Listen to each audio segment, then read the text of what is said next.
Milos, welcome back to Washington, your second visit here. What do you like about playing at the Citi Open?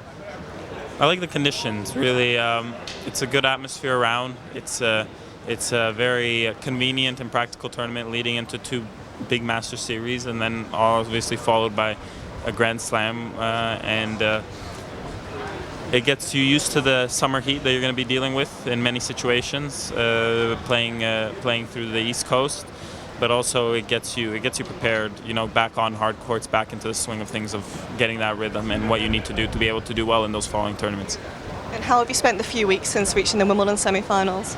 I took a little bit of a break, but then I spent a lot of time focusing on physical preparation, trying to sort of get that level up for the second half of the year, where I feel like I can do much better, considering how I did on my least favorite surfaces. So now getting back on hard courts has me very excited.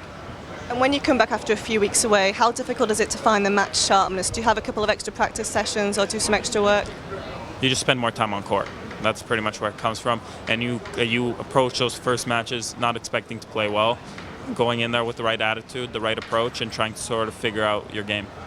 It's going to be quite a few eyes on you this summer after the run at Wimbledon, not least in Toronto next week. What do you expect from yourself leading into the US Open? I expect I can do much better than I have in the past, and I have it definitely in me, and I'm very eager to get going with these tournaments, start playing, start getting these matches underneath me, get these challenges going and face them and do as best as I can in them.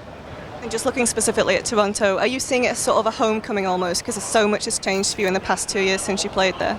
It is, and the ambition is much higher than it has been in the past. I made my first quarterfinal in a Masters there in 2012.